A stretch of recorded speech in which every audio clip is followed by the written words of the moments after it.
You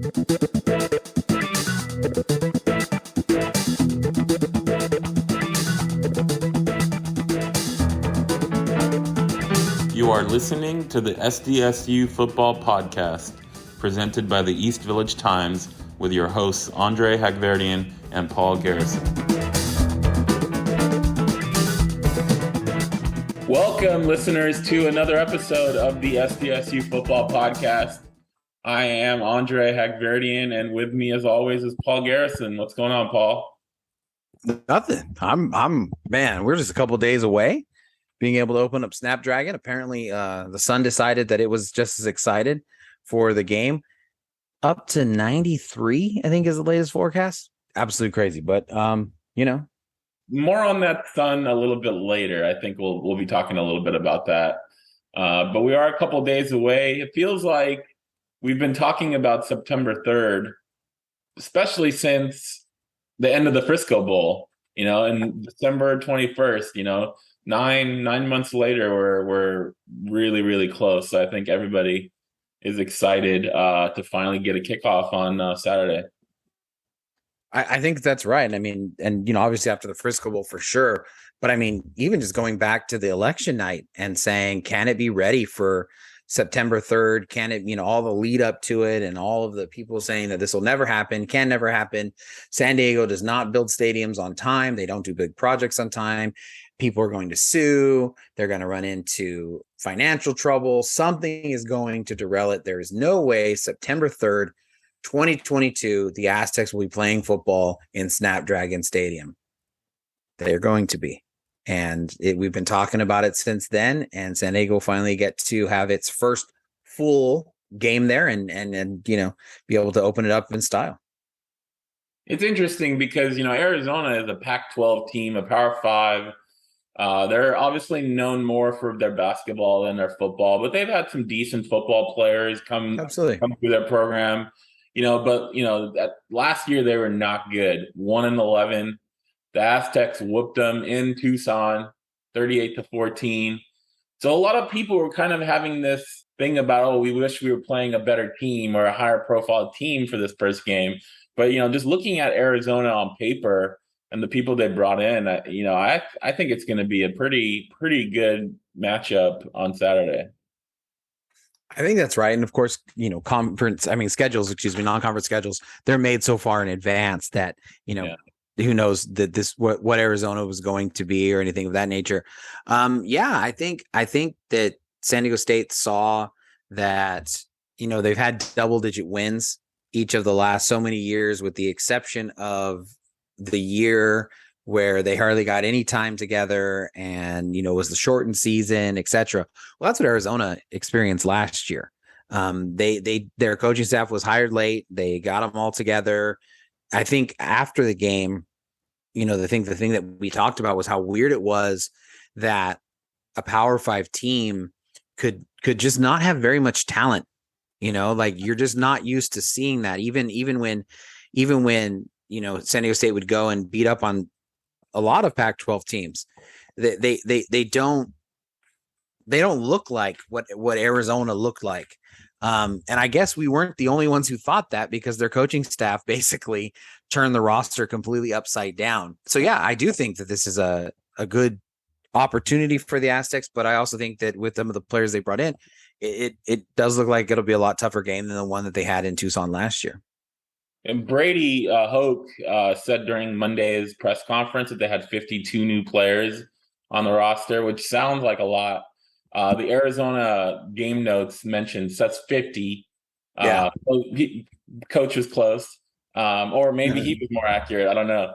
But 11 transfers and 39 true freshmen out of high school. That sounds like a lot. But then I counted San Diego State's newest people, and they've got 43 new players on the roster, 10 transfers and 33 true freshmen. Now, half of those true freshmen are walk-ons.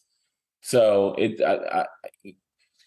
not like all 43 of those players are going to, be dressed and be playing, but it's still it kind of, I was surprised to see 43, compared to the 50. But the one thing that jumps out to me is for a 1-11 team, to recruit the level of talent, especially at the skill position players that Arizona did, is shocking. I wrote in the preview article about how they got a quarterback transfer from Washington State, Jaden DeLora, who was a Pac-12 offensive freshman of the year. He was a redshirt freshman. He played a little bit as a true freshman 2 years ago. So this is his third year out of high school. They signed Jonas Savanea, offensive lineman from Hawaii that San Diego State heavily recruited. They went to the same high school. Now they were 2 years apart, but they probably, if they both were at that high school for 4 years, they probably played at least 1 or 2 years together. So maybe that was a group, teammate relationship thing that kind of led to both of them coming. And then you look at, they got a 5-star wide receiver, T-Mac, Tetarayo McMillan from Servite High School in Anaheim, and then a 4-star tight end, Keon Burnett, who was his teammate. So it looks like that could have been a kind of a, teammates wanting to keep playing together. So I think you could see some signs as to why they got such a collection of talent that decided that they wanted to go play in Arizona. They did, and we're going to talk obviously a little bit about the matchups with their defensive coordinator, who was brand new, going to be calling his first game as a defensive coordinator at the college level. But they gave him that promotion from a D-line coach at UCLA because he's the best recruiter in the Pac-12, or one of them. And so he got that big promotion because he's able to recruit. And I think he kind of showed that prowess in the offseason. But, I think because of their basketball team, because of, obviously being in the Pac-12, they invest in football. I think the players want to go there, and they're hoping that this coach will be able to, reignite them. I will say I think this is a good time for the Aztecs to get Arizona, provided the coaching staff can keep the Wildcats there mentally. They're going to get better after this game. That experience is going to have them be better. And, I expect a good game, but I think in the end, the Aztecs are going to be able to pull it out. And I think it'll be fun for the Snapdragon crowd, because I think it'll be over a little bit soon, enough to be able to just relish the fact that it's over and maybe go sit in some shade. Yeah. As you look at kind of the matchups, the key for San Diego State offensively is obviously going to be establishing the run, with Chance Bell and the stable of backs behind him. Obviously, we've talked a lot about the offensive line, how young they are, how inexperienced they are. Finally, they get to play a real game, not a scrimmage where people are rotating in and out, or Luave isn't in. So that's going to be the first test for that offensive line, to show that everybody's talking about them being, inexperienced and young and not good enough is all, blown out of proportion. I thought it was interesting in the press conference. The depth chart that came out did not reveal who the right tackle was, who the starting right tackle was, right? It still had an or with Josh Simmons and Jonathan Harrison. And I thought it was really funny that Brady was just like, oh, I'm really excited to see Josh Simmons play. So it's like, okay, cat's out of bag. And then, of course, with the depth chart that they send out to the media, the or was gone, and Josh Simmons was listed as the starter. So I think it's very exciting. It's very exciting to just get to watch them play. It's exciting that all of that talk is done and they get to just figure it out. I sometimes I feel like the coaching staff, by how they speak about the players, is kind of indicative of, like, they know that the players are going to be listening to their comments, and they almost like speak to the players through the media, if that makes any sense. I think with this offense, the thing that seems to stand out to me, the offensive line, is that they're good if they know they're good. That that the coaches are trying to instill confidence in this group. The coaches believe in them, but I think that they're trying to communicate that, like, they're only going to be good if they believe in themselves. I think that's why it's going to be important for them to, come out early and be able to establish a presence and gain that confidence, against the Wildcats on Saturday.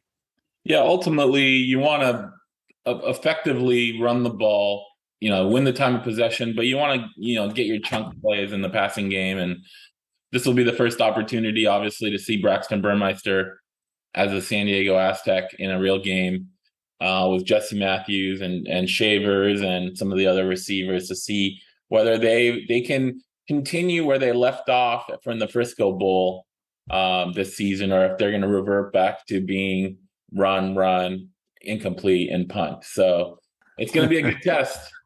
It's funny that we talk about everyone anticipating and looking forward to Snapdragon. I think there's as much anticipation and longing and waiting for Braxton Burmeister. Ever since he was a prep, it was like, oh man, maybe we can finally get a good quarterback. Lindley came through, and look, he got to the NFL, and maybe this guy, and they're better, and their record has improved, and so maybe here's the big time quarterback who will want to come to state.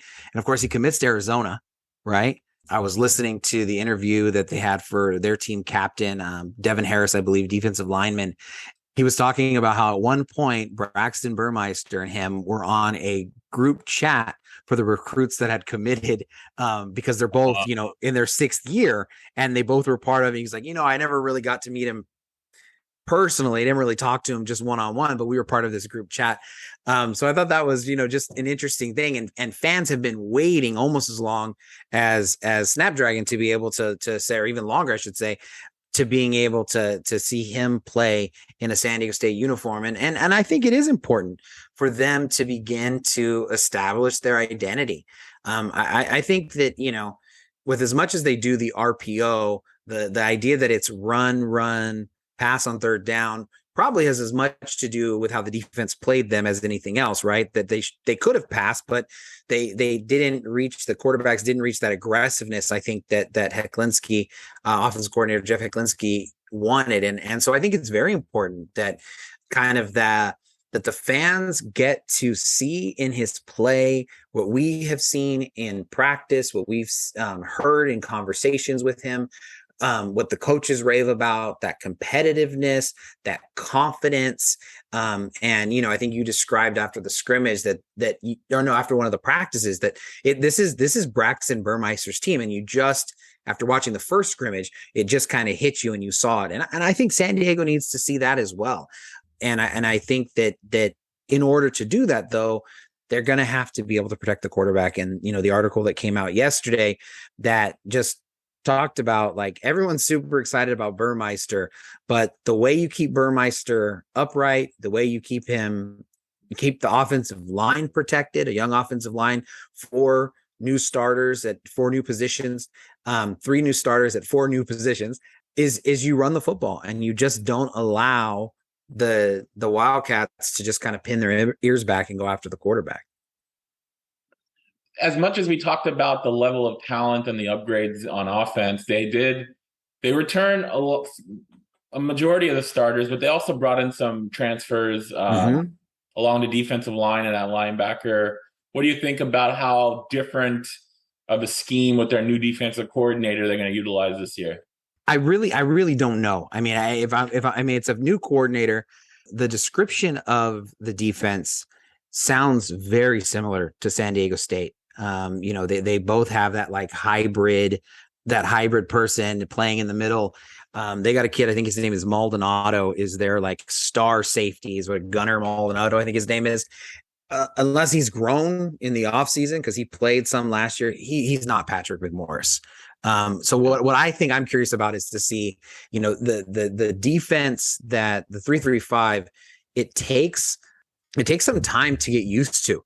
It takes some time to adapt to, as you're seeing at Syracuse or at Mississippi State, even at Arizona State when it was there, New Mexico. It takes a few years, and so that's a part of it I'm interested in. Of course, it's a 4-2-5.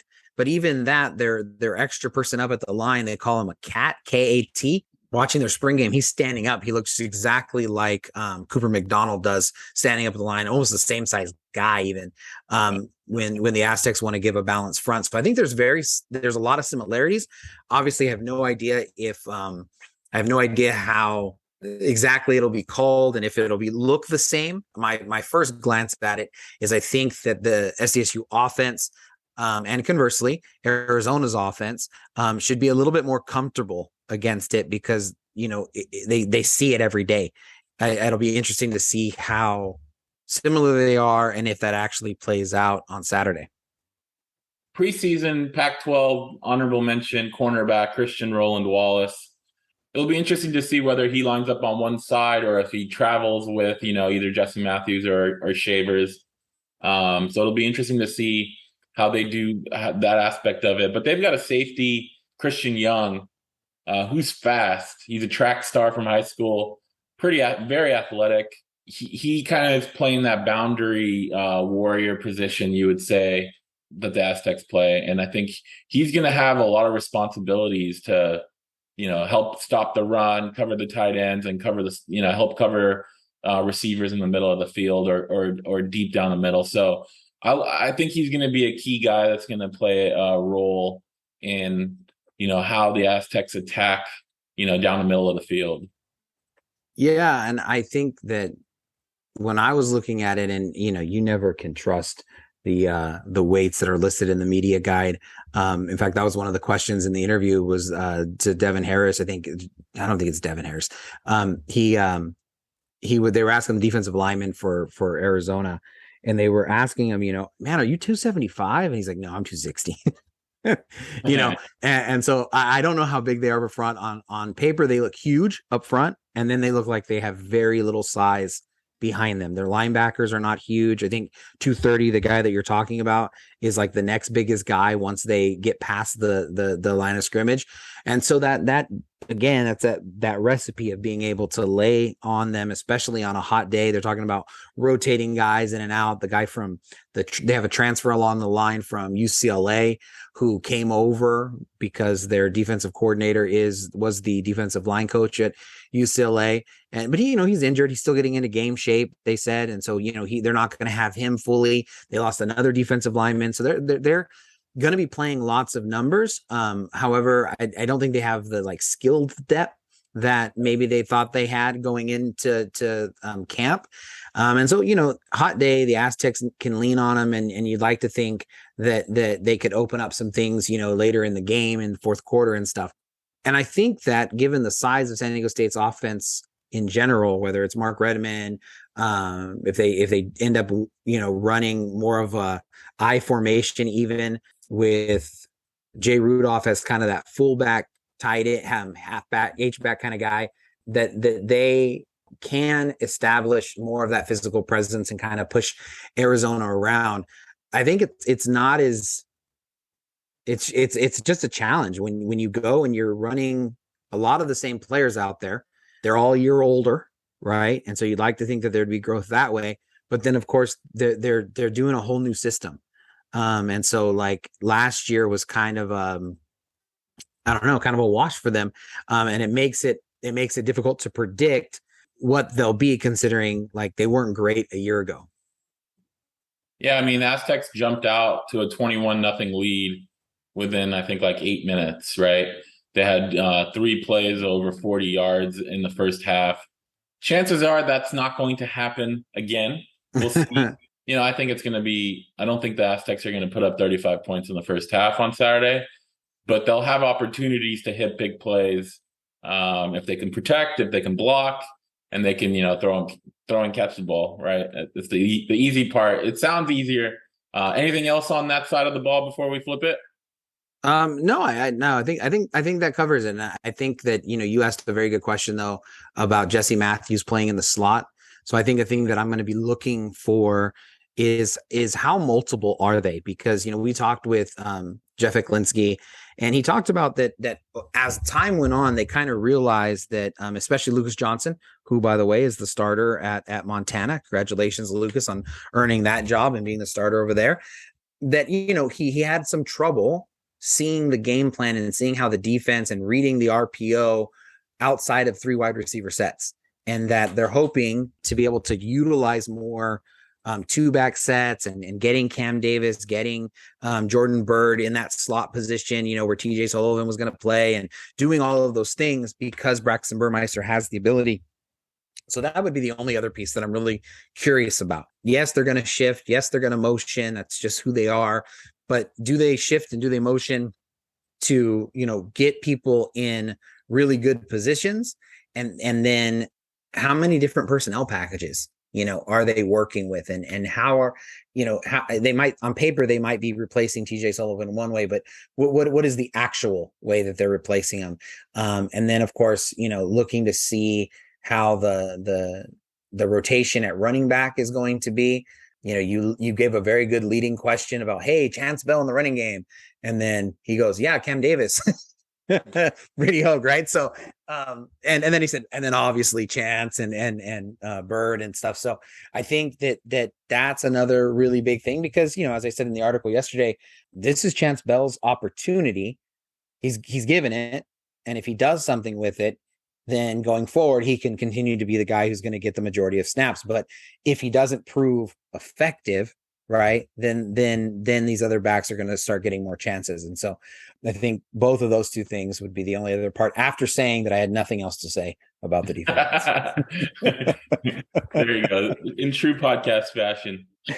So we, when talking about Arizona's offense, we mentioned the new quarterback, the new wide receiver and tight end. We didn't mention Jacob Cowing, right, transfer wide receiver from UTEP, who was in the top 10 of yardage in the country last year and first team all-conference USA. He's 5'11". He's a little guy.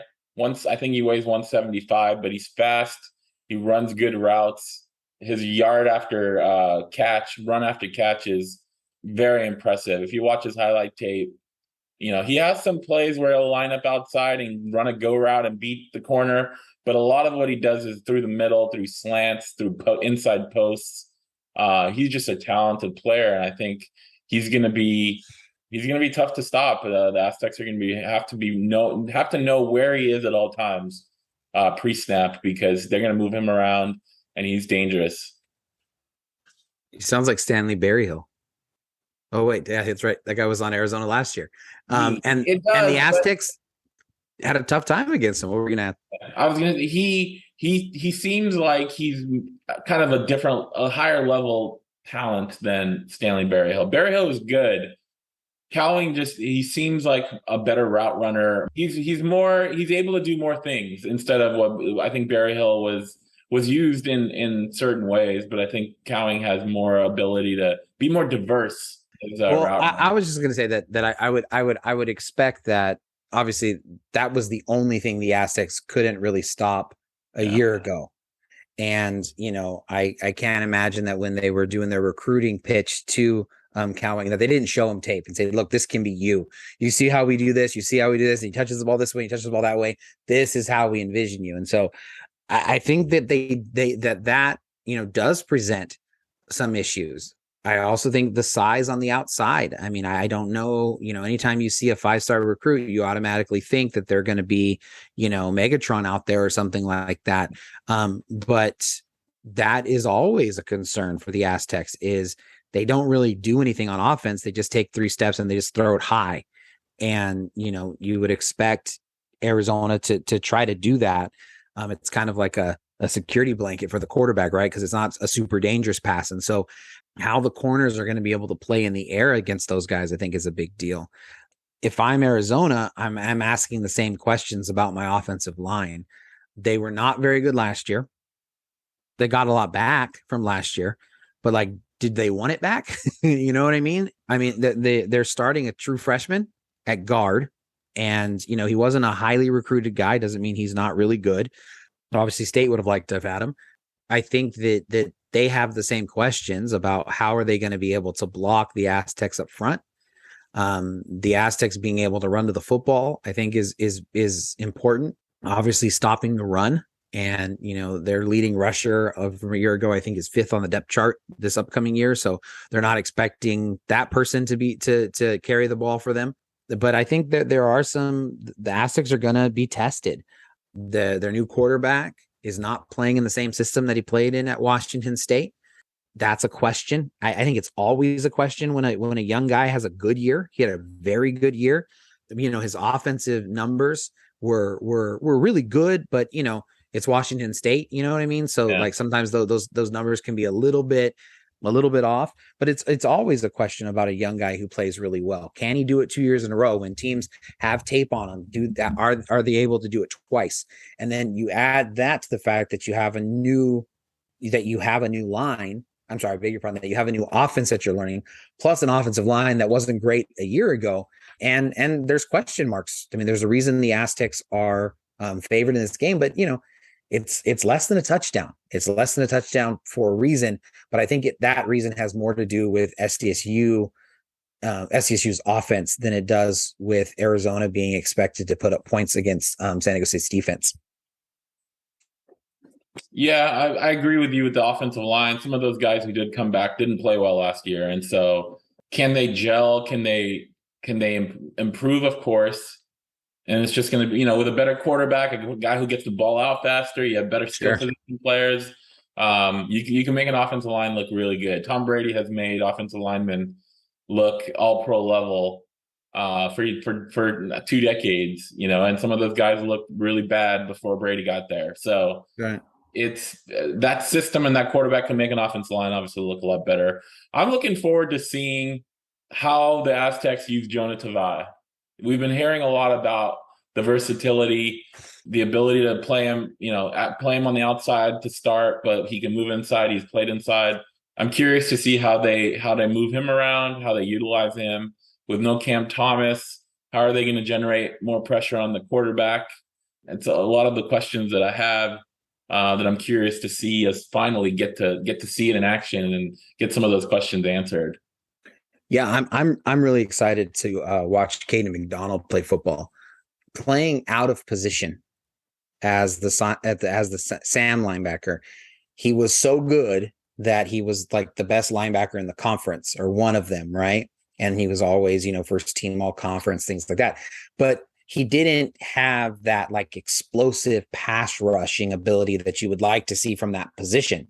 So I'm really interested to see what kind of middle linebacker he is, because there are two kinds in my book, and old school Charger fans might appreciate this analogy.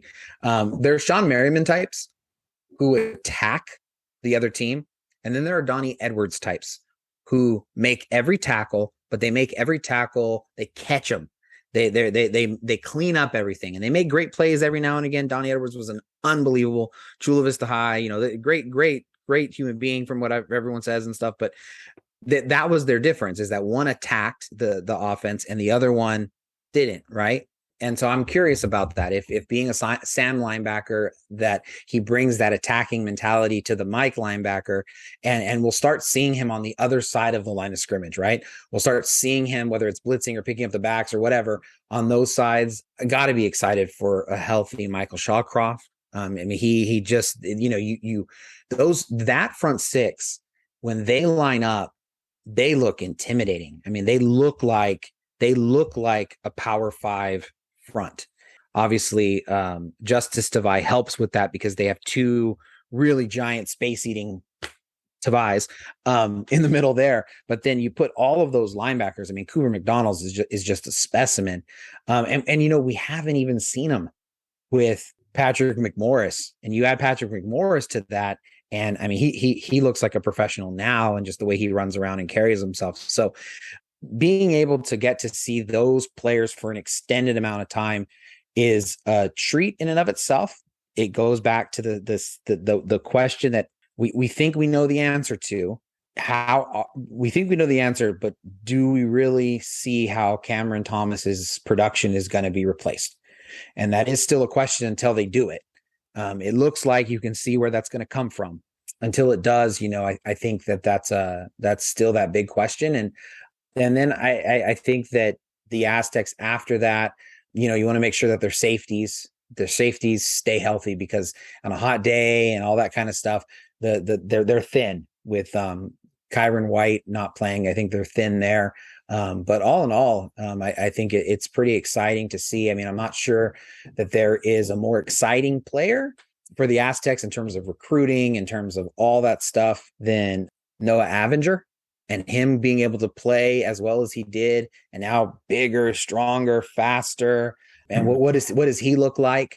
Because, I think it was a day into camp and they were like, "Ooh, that guy's a player." So seeing all of that, there's just a lot to be excited about. Look forward to it on Saturday. It's almost like you forget that Patrick McMorris is on the team because he didn't play a snap in either of the big top two scrimmages in fall camp.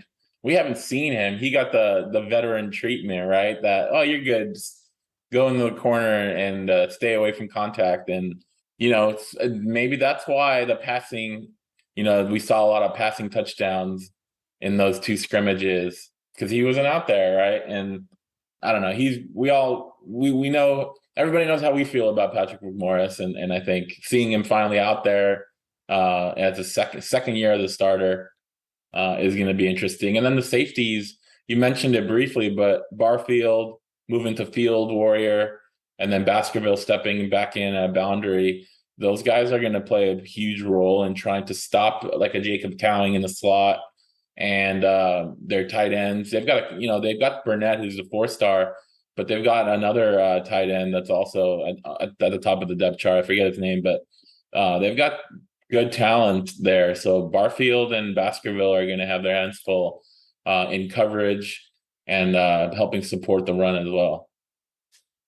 And as we're talking about the secondary, I mean, Trenton Thompson and Taylor Hawkins both signed to the practice squad. Some people were even surprised that they got to the practice squad, especially Trenton Thompson and they both played really well in the preseason. And so I think just it shows that they were really good football players, and being able to replace them, they have a big task in front of them. So I do think, I think you said it best, that defensively, for everything that we just said, the game probably is going to come down to can Cedarius Barfield cover Cowing, right? And I thought you were spot on, because that is where Arizona is going to try to put pressure on this defense, and they're going to try to see, just like teams tried all last year, can that other extra safety / nickel corner / however they play them, can they cover? Can they do all the things that are going to be required of them to do in Kirk Maddox's defense? I was disappointed that Segun Alubi didn't get signed back to the 49ers practice squad. Surprising. Not that I know anything about the Niners. Hopefully another team saw what he can do and picks him up. But that was disappointing. I mean, Trenton Thompson and Hawkins and William Dunkel also signed to the Steelers practice squad. But Alubi was the only one that didn't make it on a practice squad, unfortunately. So from the healthy players. Quick, what about special teams? When San Diego State played Arizona, they had a different place kicker in the beginning of the season. But then Tyler Loop took over, and he was 12 for 12. He didn't miss a kick last year.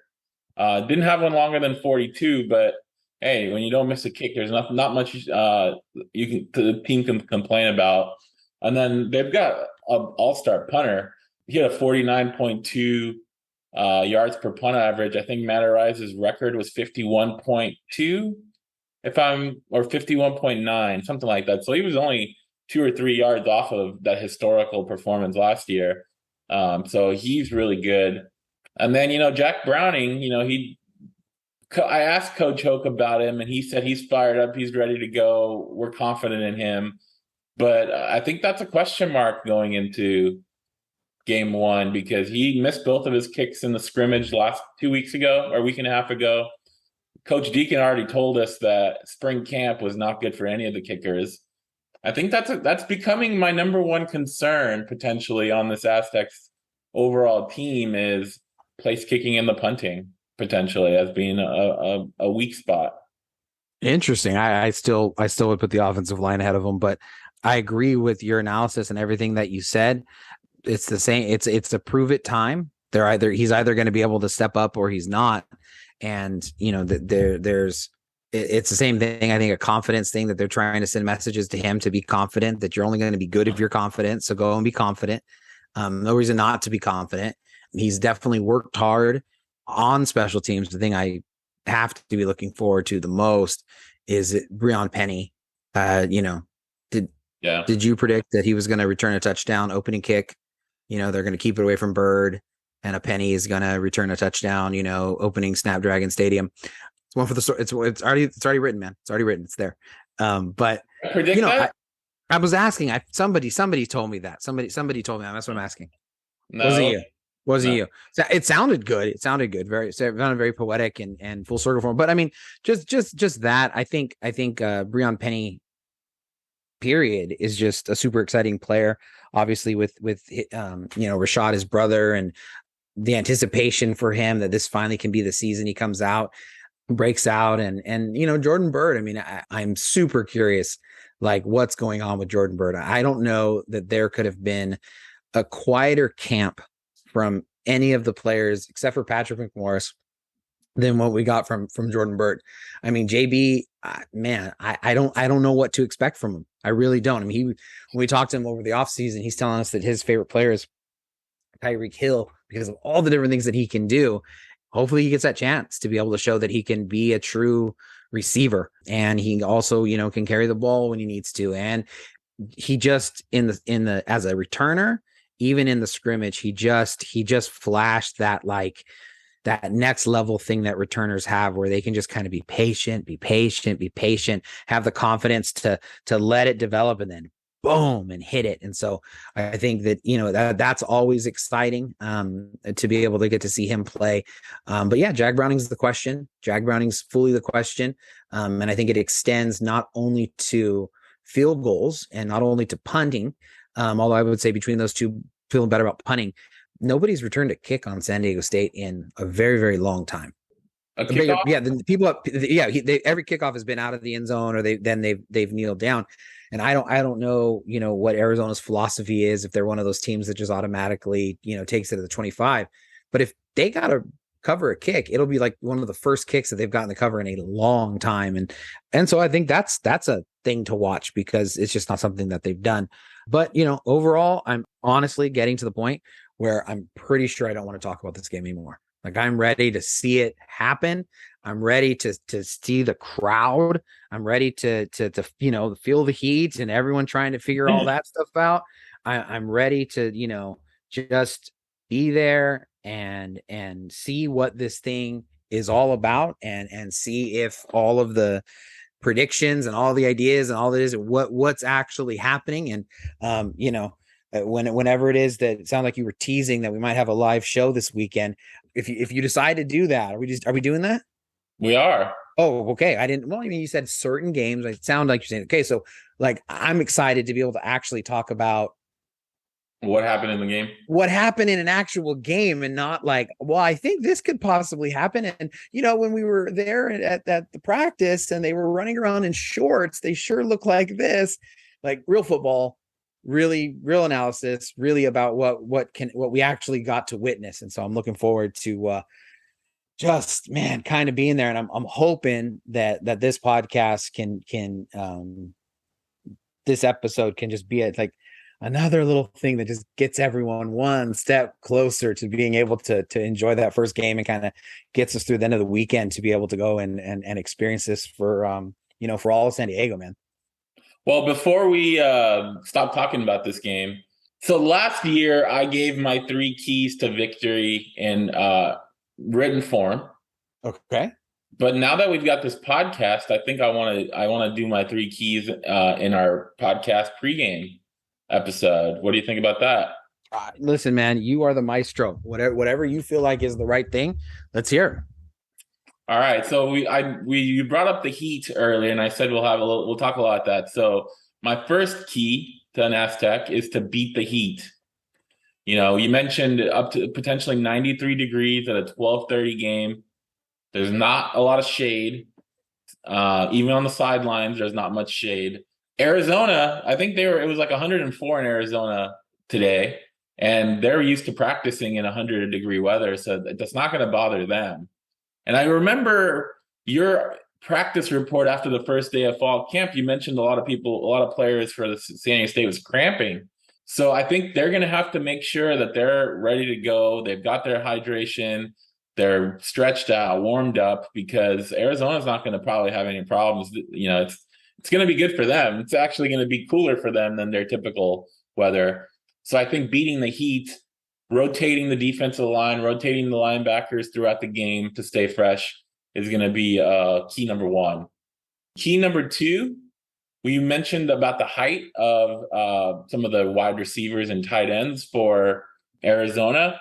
And one of the weakness, if there was one weakness on San Diego State's defense last year, was not winning the 50-50 balls in the air, right? Coach Maddox talked about how the coverage was good, but the corners were just not getting their head turned around in time, or were not going up and making a play on the ball. And Noah Tumblin also told us about how he had multiple opportunities where he couldn't come down with a pick.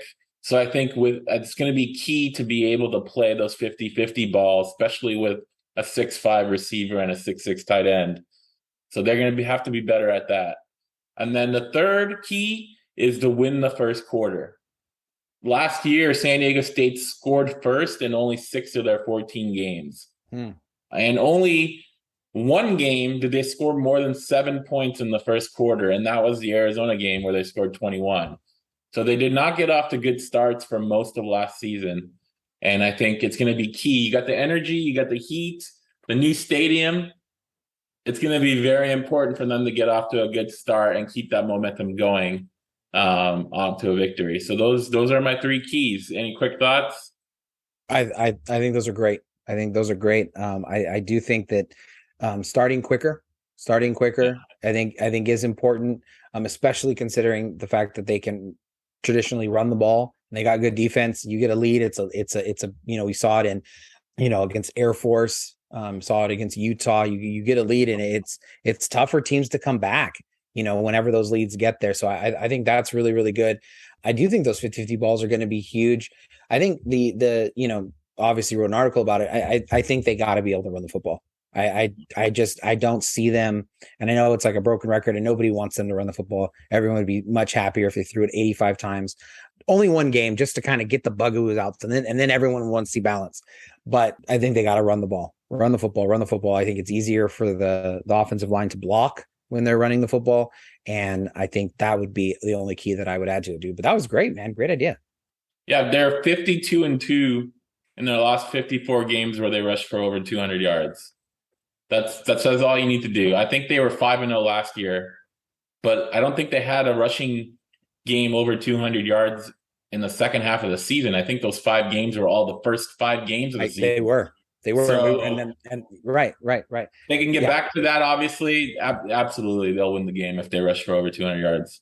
Yeah, but I think you made a really good point in your article about how not only by just number of opportunities, but their running game wasn't as good as time went on, and it was primarily because teams found a way to not allow Greg Bell to have a big run. They were just content to kind of try to bottle him up. And they were successful at doing that. They stopped the cutback lanes, which is what he was really, really good at. So I'm not saying they need to have 200, but they need to. They just got to establish a good presence. And obviously, if they get 200, then I think they'll 53-2 or whatever the right record is. They'll be there. But I think it's more just they just need to be able to put Braxton Burmeister in the opportunity on 2nd and 4, what I mean, 3rd and 2, and I think that'll allow a veteran like him to be really creative. Yep. As Paul mentioned, we are looking at doing a live stream, a post game recap show Saturday night. Obviously, the game. By the time we get home from the game, the press conference, a recap article, it'll probably be closer to a 7 or 8 o'clock stream. But we'll keep you updated and on the exact time as Saturday goes on. But we had a good reception for the scrimmage recap we did. And it's something we're going to be able to do, for a select number of games. Some of the games that are later at night or that we're traveling for road games, it might be a little bit more difficult to do, but we'll try to do as many as we can this year.